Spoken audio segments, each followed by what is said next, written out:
What up, everybody? It's your boy Adrian, and we're back. We have been waiting on this news and waiting on this news and waiting on this news. I'm so tired of talking about it, so tired of hearing about it, and it's finally actually happening. Yes, Pittsburgh Steelers fans, NFL fans, it's going to be a huge talked about story. We're going to be a news media source. He's a big name. Aaron Rodgers finally has officially agreed to sign to the Steelers on a 1-year deal. Yes, this was just announced a few hours earlier today.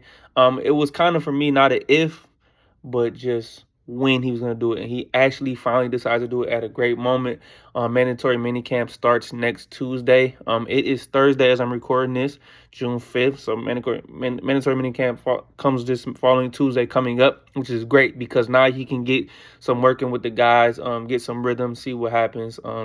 Get some chemistry going before training camp begins. You don't have to all pile it on, so you can slowly ease his way into it, see what kind of shape he's in. But there it is, the breaking news. Aaron Rodgers has signed. Much I expected it. Not surprised. This is kind of why I waited to do my thoughts on the schedule release, because I wanted to wait to see if he signs. So everybody's really going to unpack what I think the Steelers do winning wise, and no knock on Mason Rudolph, but he's a elite backup quarterback. He's not a starting quarterback, but Aaron Rodgers it is. The Steelers threw all their chips on the table this year.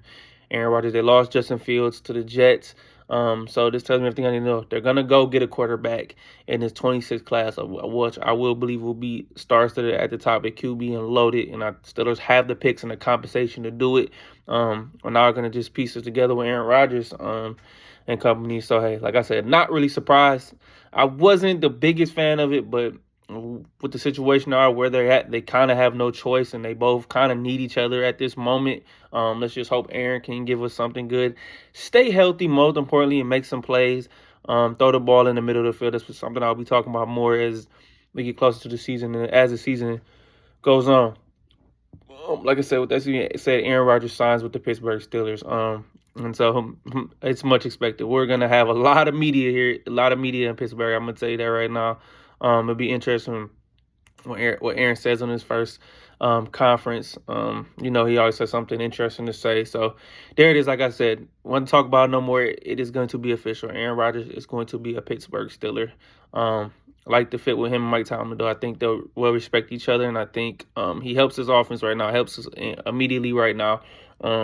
So we'll see. But all in all, like, a lot of people aren't sold on it, but I do believe he can make this team competitive, and they will be a playoff fringe, if not a playoff team, especially in this loaded AFC that we have. And the Pittsburgh Steelers have a loaded schedule. But like I said, Aaron Rodgers signs with the Pittsburgh Steelers. Now I want to give you guys thoughts on the schedule and what I think the Steelers are going to do with the schedule. So we're going to break down it before we get up out of here.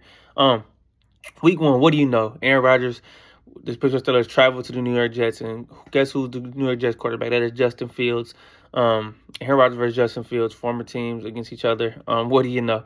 I got the Steelers winning that game, going 1-0. Week 2, Steelers have their home opener against the Seattle Seahawks, who have to travel all the way from Seattle all the way to the East Coast to Pittsburgh and take on Pittsburgh Steelers and DK Metcalf's former team who traded him. I do believe the Steelers get this W. Seattle has an elite defense on paper coming into this season. I think they're going to give the Steelers a tough time, but I think Steelers will find a way to pull this one out. Mark that as a W. 2-0. Now, week 3 at the Patriots. I think the Patriots will be much improved. I know they signed Stephon Diggs. Defense will be better. They have Christian Gonzalez on the defense side of the ball. They got Drake May going into his second year. I think he's going to be a star at quarterback. I still think they're a little still dependent on offense. I know they drafted Travion Henderson, so they're going to be a lot better on offense. But I do think the Steelers can beat this Patriots team, and that will put them at 3-0 to start the season, which will be a great start. Now, for a week 4 game, have to travel internationally to take on one of the best teams I believe in the NFL, one of the best offenses in the NFL, top 5, and that is the Minnesota Vikings. Now, they will be breaking in J.J. McCarthy, who will have a few starts under his belt, but this game will be in Dublin, international game, in Ireland, yes. So they still have to travel. I do believe they lose this game. I just think right now the Vikings are a better team. So that puts the Steelers at 3-1. And then, which is the weird part, I hate this, I hate it. And it's the way the bye week falls. Week 5, we have a bye week. Yes. That early in the season, man. I hate it. Then we come back from week 6 and we host the Cleveland Browns. Now, normally I would think we could sweep the Browns here, but the Browns will be much improved. They'll be better, but I do believe the Steelers will win just because this game's at home. We haven't, I believe, swept the Browns since 2017, so it's a good start for the Steelers. 4-1 start, phenomenal, but the schedule starts to get tougher. After that, Week 6 game, a short week. Got to go on the road against a division rival, the Cincinnati Bengals, who are a top 3 offense, in my opinion, with T. Higgins, Jamar Chase, Joe Burrow, obviously, Chase Brown. They just continue to be great on offense. Never won a division road game on Thursday Night Football. I think that continues to happen. So the Steelers lose that game, 4-2. Now another tough game. You get a nice little break, 11-day break or 10-day break, but it's a Sunday night game hosting the Green Bay Packers. Jordan Love and company, Matt LaFleur bring the team, and I do believe the Steelers lose this game. Another loss. So then we go to week 9. You host the Indianapolis Colts. I don't know what their quarterback situation will be at this time. Anthony Richardson's battling a shoulder injury right now. They signed Daniel Jones. I believe he may be starting. Anthony Richardson could be a bust. I believe this is definitely a winnable game, and I think the Steelers find a way to pull this out. Now, then you turn around the next week, another Sunday Night Football game, another primetime game. They traveled to L.A. to play the Chargers. Last time they went to L.A. on Sunday Night Football, they lost as well in a kind of a shootout where the defense got annihilated. Jim Harbaugh and company drafted Marion Hampton, have Najee Harris, former Pittsburgh Steeler. They're going to run the rock on the Steelers. I'm going to believe they win this game. The Steelers lose this game. Another loss. Now we go. First, the Bengals, week 11. I believe they win this game. They got to find a way to split with the Bengals. Typically, they're able to do that. It's a home game, which last season they did it reverse. They beat the Bengals on the road, but lost to them at home where they should have won that game. I believe they win that game.